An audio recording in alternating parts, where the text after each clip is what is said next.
میں آج جس راستے سے آیا ہوں راستے میں ادھر قائد اعظم صاحب کی تصویر لگی ہوئی ہے اور اس کے اوپر لکھا ہوا فیتھ یونٹی ڈسپلن. کیوں یہ کیوں لکھا گیا؟ کیوں اوریجنل نہیں رکھا جاتا؟ نظر نہیں آتا حکومت کو؟ آج نہیں کل کی بات. کس نے چینج کیا اور کیوں کیا؟ کیا یہ نیشنل اسمبلی نے پاس کیا تھا یا کسی ایک بندے کا کام تھا؟ میری التجا ہے حکومت سے کہ اپنا واپس اس کو جلگاؤ. فیتھ یونٹی ڈسپلن نہیں، واپس کا دو یونٹی فیتھ ڈسپلن. پہلی ریکوائرمنٹ.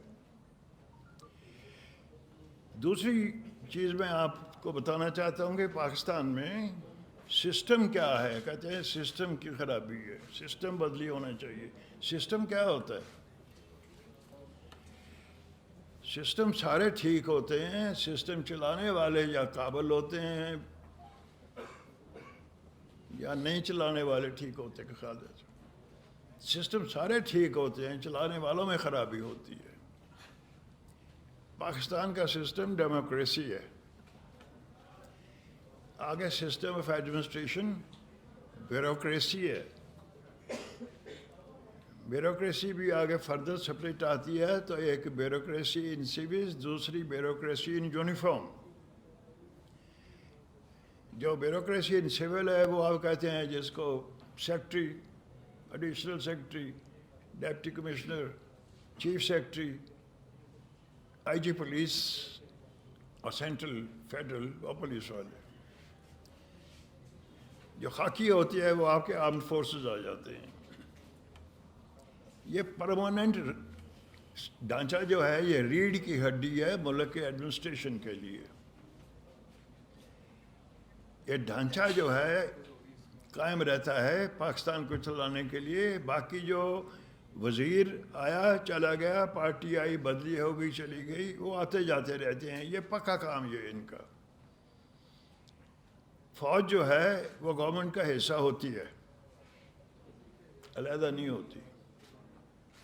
تو یہ چیزوں کو آپ جو مد نظر رکھیں تو پھر آج جو ہم دیکھتے ہیں، میں دیکھتا ہوں کہ حالات کیسے کوئی جا رہے ہیں کہ کنفرنٹریشن ہو رہی ہے، گالی گلوچ ہو رہا ہے ایک دوسرے کے ساتھ. وہ نہیں ہونا چاہیے. کون کرے گا ٹھیک؟ کیسے ٹھیک کریں گے؟ یہ آپ نے سوچنا ہے. فوج کا کہتے ہیں آپ کے کانسٹیٹیوشن کے مطابق اس کا کام ہے سرحدوں کی حفاظت کرنا. بجا سرحدوں کی حفاظت کیوں کرتے ہیں؟ کس واسطے آپ کہتے ہیں سرحدوں کی حفاظت کرو؟ ملک جو ہوتا ہے کہ اس میں 3 موٹی چیزیں ہوتی ہیں. رقبہ ہو تو ملک ہوتا ہے، اگر رقبہ نہ ہو، زمین نہ ہو تو ملک نہیں ہوتا.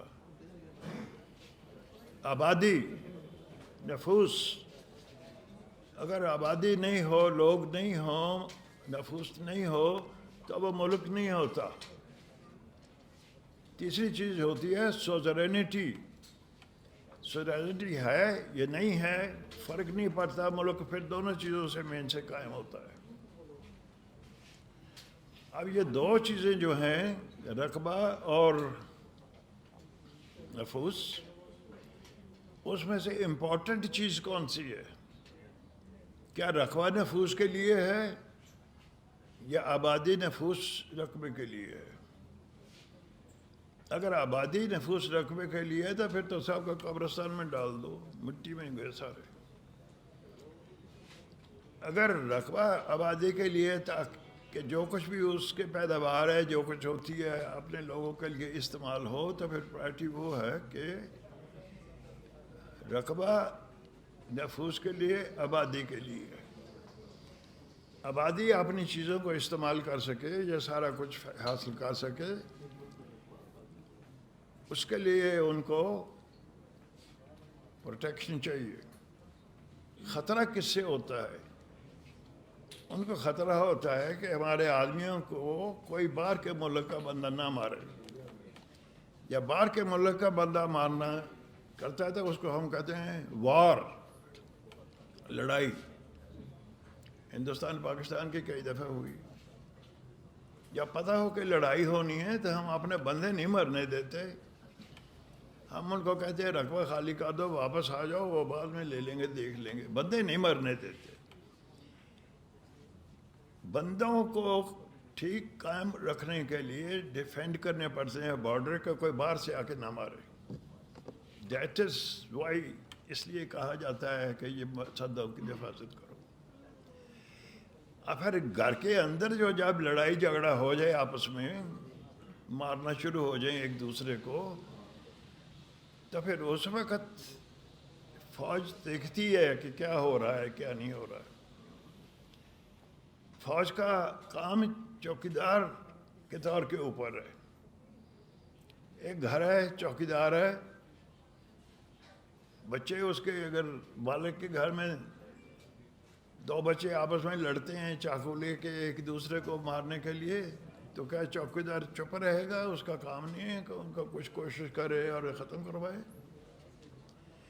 اسی طرح سے جب ملک میں دیکھتے ہیں کہ مارکٹائی ہو رہی ہے، حالات بگڑتے جا رہے ہیں، تو فوج مشورہ دیتی ہے کہ یہ حالات ٹھیک نہیں ہیں، بندے مر رہے ہیں، ٹھیک نہیں ہے، ہم بندے مرتے نہیں دیکھ سکتے۔ بندے مرتے کیوں نہیں دیکھ سکتے؟ کیونکہ سول بعد میں جو فرق یہ ہے کہ تجارت کرتے ہیں، نفع ہوا، نقصان ہوا، آج نقصان ہوا تو کل کو نفع ہو جائے گا۔ زندگی،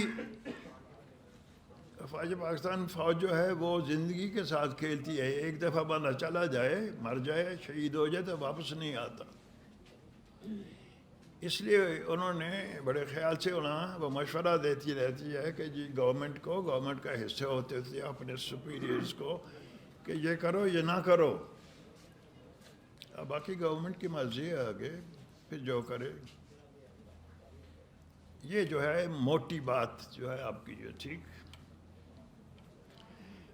اس کے ساتھ کنیکٹڈ ہو جاتا ہے پیسے ہی کہ جی فوج ریگنگ کرواتی ہے الیکشنوں میں۔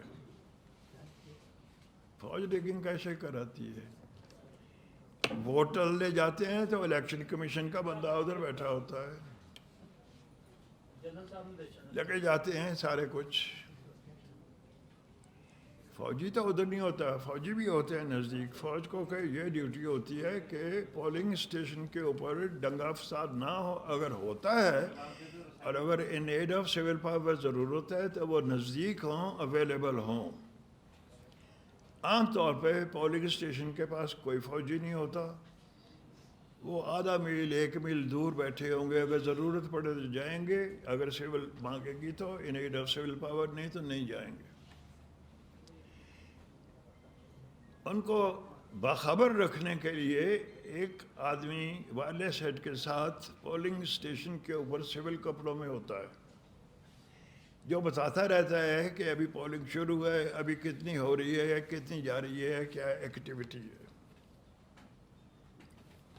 اس سے وہ باخبر رہتے ہیں، اس کے مطابق وہ اپنا کام کرتے رہتے ہیں۔ ٹیلی ویژن کے اوپر بتاتے جاتے ہیں کہ فلاں جگہ سیکھ گئے، فلاں جگہ یہ ہو رہا ہے، یہ نہیں ہو رہا ہے۔ 77 میں جب ہمارے مذاکرات ہو رہے تھے گورنمنٹ کے ساتھ، ہم کہتے تھے ریگنگ ہوئی ہے، وہ کہتے تھے ریگنگ نہیں ہوئی۔ ہم کہتے تھے ٹیلی ویژن پہ تو بندہ، آپ کہتے ہیں یہ 10,000 ووٹ سے جیت گیا، لیکن وہ تو ابھی کہتے ہیں ابھی کاؤنٹنگ جاری ہے اور ریگنگ کا ثبوت کیا چاہیے۔ اب باقی چیزوں میں تفصیلوں میں نہیں جاتا، تو ذرائع ہوتے ہیں جو سارا کچھ ہوتا ہی ہے، ٹھیک۔ ابھی جو ہے جو حالات جا رہے ہیں پولیٹیکل پارٹیز کی، میں اتنا ہی جانتا ہوں جتنا آپ لکھتے ہیں، بتاتے ہیں۔ وہ اس کے مطابق جتنا ہے میں بھی جانتا ہوں، دیکھتا ہوں کہ آج فوج کو گالی پڑ رہی ہے کس واسطے؟ یہ پیٹریٹ نہیں ہے، یہ اس قابل نہیں ہے، یہ ٹھیک نہیں ہے، فوج یہ کراتی ہے وہ کراتی ہے، خراب ہے، بابا ثبوت دیں، اس کے بعد ایکشن لیں، یہ ایکشن ہوتا ہے یا نہیں ہوتا۔ پولیٹیکل لیڈر ایک پارٹی کا خان صاحب، ان کو گولی لگی پنجاب میں تو ان کی اپنی حکومت ہے، ان کی اپنی حکومت میں اگر سیکیورٹی نہیں ٹھیک ہے، بندے کو اپنے لیڈر کو نہیں بچا کے رکھ سکتے، تو پھر کیا ایفیشنسی ہے؟ اس کے بعد دوسری طرف ہم آتے ہیں، اگر جو فائر ہوا ان کے اوپر تو کس نے کیا، کیوں کیا، انویسٹیگیشنز کرے، جب پتہ لگے اس کے بعد دودھ کا دودھ پانی کا پانی کرے، لیکن یہ موٹی بات رہتی ہے انٹینشن کیا، ارادہ بندے کو مارنا تھا یا زخمی کرنا تھا؟ مارنا تھا تو اس کے نتائج کچھ اور ہوں گے، زخمی کریں گے تو نتائج کچھ اور ہوں گے۔ جس کسی نے بھی فائر کیا اس کے مطابق انہوں نے کیا۔ اگر فائر کیا گیا پسٹل سے تو کیا پسٹل سنگل شاٹ تھا، یہ کیا پسٹل آٹومیٹک تھا؟ ڈسٹینس کتنا تھا؟ ساتھ کہتے ہیں کہ کوئی دوسرے کی گولی بھی لگی ہے، ادھر کچھ لگی ہے، شاید سلگ لگا ہو، چھرا لگا ہو کسی بندوق کا، وہ ایک وہ بھی ہے۔ اب میرا سوال یہ آتا ہے کہ جو فائر کرنے والا ہے اس کا مشن کیا تھا؟ خان صاحب سے جانتے مارنا یا صرف زخمی کرنا؟ اس کے لیے مارکس مین کی ضرورت ہے، نشانہ خطا جا سکتا ہے، غلطہ ہو سکتا ہے، ارادہ نہ ہو مارنے کا تو پسٹل آٹومیٹک جب آپ استعمال کرتے ہیں تو وہ نشانہ ٹھیک نہیں رہتا، اس سے فائر ہو سکتا ہے۔ سنگل شاٹ استعمال کرتے ہیں، کیا سنگل شاٹ استعمال ہوا یا آٹومیٹک ہوا؟ یہ مجھے نہیں پتا، یہ آپ لوگ جو تفصیل کو جانتے ہیں کیا ہوا، ٹھیک ہے۔ اس سے پھر جو ہے جب آپ نے لا اینڈ آرڈر ریٹین کرنے کے لیے حکومت ہمارے، جب ہم civil in aid of civil power آتے ہیں تو ہماری انسٹرکشن یہ ہوتی ہیں کہ آپ فائر کریں گے تو آٹومیٹک استعمال نہیں کریں گے، سنگل کارٹریج لوڈ کریں گے، سنگل فائر کریں گے اور حکم دیں گے کہ فلاں بندے کے اوپر فائر کرو، جنرل نہیں کہ ویسے ہی کر دو۔ اور پھر ساتھ ہم کہتے ہیں کہ منہ کے اوپر گولی نہیں مارنی، چھاتی کے اوپر گولی نہیں مارنی، گولی آپ نے مارنی ہے تو گھٹنا یا اس سے نیچے مارو تاکہ جانی نقصان نہ ہو۔ یہ تو گولی لگی ہے، شن کے اوپر لگی ہے، پنڈلی کے اوپر، گولی کے اوپر، گھٹنے کے نیچے ہی لگی ہے نا۔ تو کیا یہ مارکس مین کا کام تھا یا ایک عام آدمی کا کام تھا؟ میرا خیال ہے مارکس مین کا کام تھا۔ مارکس مین کا کام کی میں ایک اور آپ کو مثال دیتا ہوں۔ چودھری فضل اللہ اپنے کے زمانے میں وہ صدر سے چودھری ظہور اللہ کو شہید کیا گیا، مارا گیا لاہور۔ وہ کار میں جا رہے تھے، ڈرائیور آگے بیٹھا ہے، پیچھے دو بندے بیٹھے تھے، ایک چودھری ظہور اللہ، ان کے ساتھ مولوی مشتاق جو چیف جسٹس بیٹھے تھے۔ مارنے والے نے گولی چلائی ہے تو وہ جج صاحب کو نہیں لگی، رستے میں ڈرائیور آ گیا، ڈرائیور کو کرتے ہوئے جا کے پھر چودھری صاحب کو لگی جو اصلی ٹارگٹ تھا۔ تو اگر 12 فٹ سے 15 فٹ سے 20 فٹ سے فائر کرتا ہے اور جو کہتے ہیں جی خان صاحب کو قتل کرنا ہے تو پھر بچ تو نہیں سکتا، تو اس واسطے شک پڑتا ہے کہ شاید قتل کرنا مقصد نہیں تھا۔ تو پھر مقصد کیا تھا؟ میں آپ پہ چھوڑتا ہوں، اس سے آگے میں نہیں جاتا اس کے اوپر۔ یہ ایک ایشو ہے جو آج کا نام ہے، تو میں نے کہا میں اپنے خیالات ذرا اس کے اوپر دے دوں۔ دوسری چیز جو ہے آج کل جو چل رہی ہے وہ آرمی چیف کی اپوائنٹمنٹ. آرمی چیف کی اپوائنٹمنٹ کانسٹیٹیوشن کا مطابق وزیر اعظم کا حق ہے, وہ لگاتا ہے. وہ لگانے کے لیے ایک طریقہ کار ہے. ابھی تک آئی تھنک 29 نومبر کو جنرل صاحب ریٹائر ہو رہے ہیں, تو ابھی تک اناؤنس نہیں ہوا, شاید 1-2 دن میں ہو جائے. کیوں نہیں اناؤنس کیا ابھی تک؟ وہ جرنیلوں کو جانتے نہیں ہیں وزیر اعظم صاحب کہ کس کو کرنا کس کو نہیں کرنا. شاید کسی سے مشورہ کر رہے ہیں یا شاید پوچھ رہے ہیں. اس میں میرے 2 سوال آتے ہیں. آپ کو تقریباً 7 مہینے ہو گئے وزیر اعظم بنے ہوئے, آپ اپنے جرنیلوں کو نہیں جانتے. اسی ملک میں رہنے کے علاوہ آپ کو پتہ ہے کہ یہ چیف بدلی ہونا ہے, تو سینئر جرنیل جو ہیں جن کے جو روز آپ ملتے جلتے ہیں سارا کچھ, آپ ان کو نہیں جانتے. کیوں نہیں جانتے؟ دوسرے پھر جو کہا جاتا ہے, خان صاحب بھی کہتے ہیں میرٹ پہ ہونا چاہیے. میرٹ پہ ہونا چاہیے کہ کیا مطلب ہے؟ کون کرے گا کہ میرٹ کے اوپر؟ وزیر دفاع کو کیا پتا میرٹ کیا ہوتا ہے, کیا کرنا نہیں کرنا. تو میرٹ کے لیے یہ ہوتا ہے کہ آؤٹ گوئنگ جو چیف آف آرمی اسٹاف ہے وہ اپنی ریکمنڈیشن بھیجتا ہے کہ میرے خیال کے مطابق 1 2 3 4 ان آرڈر آف پرائرٹی یہ ہیں, ان کو بناؤ. لیفٹیننٹ جنرل سارے جو ہیں تقریباً ایک جیسے ہوتے ہیں, سارے فٹ ہوتے ہیں کمانڈ کرنے کے لیے. کمانڈ کرنے کے لیے فٹ ہوتے ہیں, لیکن 19-20 کا فرق ہوتا ہے. 2 آدمی بھی اکٹھے نہیں ہوتے ایک طرح کے. اور تھوڑا سا جو فرق ہوتا ہے وہ چیف کو ہی پتہ ہوتا ہے, اس کو مد نظر رکھتے ہوئے وہ پھر اپنا ریکمنڈیشن بھیجتا ہے. موٹی چیز دیکھیں, ایک لیفٹیننٹ جنرل ہے, اس کے نیچے 2 میجر جنرل ہیں. ایک لیفٹیننٹ جنرل ہے, اس کے نیچے 4 میجر جنرل ہیں. تو 4 میجر جنرل کو جو کمانڈ کر رہا ہے اس میں کچھ زیادہ کچھ ریکوائرمنٹ ہوگی کہ نہیں ہوگی 2 سے. اس کے بعد دوسری چیز ہے جو لیفٹیننٹ جنرلز ہیں, کور کمانڈرز جو ہیں جدھر, وہ کیا کر رہے ہیں, مشن کیا ہے.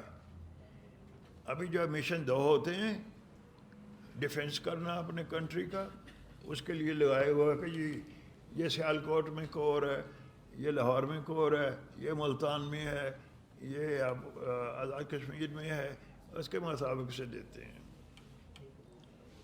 پھر اس کے بعد جو کنسیڈریشن آتی ہے, فیوچر پلانز کیا ہیں, ملک کی فیوچر پلان کیا ہے, کیا کرنی چاہتے ہیں. اٹیک اور ڈیفنس. افسر فوجی 2 قسم کے ہوتے ہیں, یا ہوتے ہیں گڈ کیپٹنز یا ہوتے ہیں لائل لیفٹیننٹس. اگر حکومت کی مالک کی ضرورت ہے لائل لیفٹیننٹس, تو وہ کبھی کسی اچھے جرنیل کو چیف نہیں بنائے گا. اپنی مرضی سے جو ہے, زیادہ ہیں سارے تقریباً برابر, لیکن ان میں سے 19-20 کا جو فرق پڑتا جاتا ہے وہ نہیں لگاتا. اگر ریکوائرمنٹ ہے ڈیفنس کرنا, کسی ساتھ والے ملک کو فتح کرنا یا کرنا ہے فوجی پروفیشنل, تو then you need a good captain. Pakistan میں اس کو مد نظر رکھے ہوئے آرمی چیف جو ہے وہ ریکمنڈیشنز دیتا ہے. ان ریکمنڈیشنز کے اوپر پھر وزیر اعظم جو ہے اپنا حکم جاری کر دیتا ہے. پھر جو آ جاتا ہے کہ مشن کیا ہے, کون آدمی زیادہ سوٹیبل ہے, کون زیادہ سوٹیبل نہیں ہے. جس نے کبھی سندھ میں نوکری نہیں کی, ڈیزرٹ میں, جو کہ ریکوائرمنٹس اور ہوتی ہیں, وہ پہاڑی علاقے میں فٹ نہیں ہوتا. جس نے پہاڑی علاقے میں کتنا ہوتا نہیں ہوتا. اس لیے گرومنگ ہوتی ہے. فوج میں ٹریننگ دی جاتی ہے، گرومنگ کی جاتی ہے کہ نیکسٹ ٹاسک کے لیے کون کس طرح سے قابل ہوتا ہے، تو پھر جا کے کہیں ریکمنڈیشنز جاتے بنتی ہیں، ایک دم جو ہے نا نہیں ہوتی۔ میں ملٹری سیکرٹری رہا ہوں جی ایچ کیو میں، بھٹو صاحب کی حکومت تھی، ایک سلیکشن بورڈ ہو رہا تھا، بریگیڈیئر سے میجر جنرل کا نہیں، میجر جنرل بنانے کے لیے بریگیڈیئر سے، تو ہم جو ممبرز سارے بورڈ کے تھے، جرنیل سارے فائٹنگ آرمز کے دوسرے، وہ پھر دیکھتے ہیں ہنگالتے ہیں کہ جی سیکنڈ لیفٹیننٹ جب بنتا ہے پی ایم اے سے، اس وقت سے لے کے بریگیڈیئر تک وہ سارے کا سارا اس کی ایکٹیویٹیز دیکھتے ہیں، کوئی کدھر رہا کوئی کدھر رہا کیسے رہا نہیں کہا۔ بھٹو صاحب ادھر پرائم منسٹر کے طور پہ بیٹھے ہیں، تو انہوں نے ریسرچ جب بریک ہوئی تھوڑی ٹی بریک، تو انہوں نے فرمایا کہ یہ سیکنڈ لیفٹیننٹ سے اوپر تک سارے کی کیا ضرورت ہے، آپ صرف لیفٹیننٹ کرنل سے لے لیں، لیفٹیننٹ کرنل سے بریگیڈیئر بنا وہ لے لیں، بریگیڈیئر سے میجر جنرل آپ دیکھ رہے ہیں، تو 4-5 سال کی اس کی ایکٹیویٹی دیکھ لیں۔ ہم اس کے ساتھ ایگری نہیں کرتے۔ میں نے جواب دیا، میں کہ سر آج ایک آدمی وہ جلیبیاں نکال رہا ہے بنا رہا ہے، وہ کل کو وزیر بن جاتا ہے، بن سکتا ہے، کوئی چیز نہیں چاہیے، میجر سے میجر جنرل نہیں بن سکتا، دیٹ از دا ڈفرینس۔ جو پکا بنتا ہے صبح سے آہستہ سٹیپ بائی سٹیپ آتے ہوئے کرتے تک دم پخت ہوتا ہے، وہ چیز اور ہوتی ہے۔ دیکھ میں آپ کو 100% سچی بات بتا رہا ہوں، جھوٹ بولنا میری عادت نہیں ہے، جھوٹ نہیں بولتا ہوں، اللہ کا کرم ہے۔ اگر جھوٹ بولنے کی ضرورت ہے میں جواب نہیں دیتا، ختم۔ یہ ساری چیزیں جو ہیں بیچ میں آتی ہیں، تو پھر میرٹ کی بات کر رہے ہیں، پھر جا کے کہیں میرٹ بنتا ہے کہ ریکوائرمنٹ کیا ہے کیا نہیں ہے کیا نہیں ہے۔ جن ملکوں میں سینیورٹی کے اوپر چلتے ہیں ادھر میں عام طور پہ یہ ہوتا ہے اذان ہو رہی ہے، اذان ہو رہی ہے، یہ میرے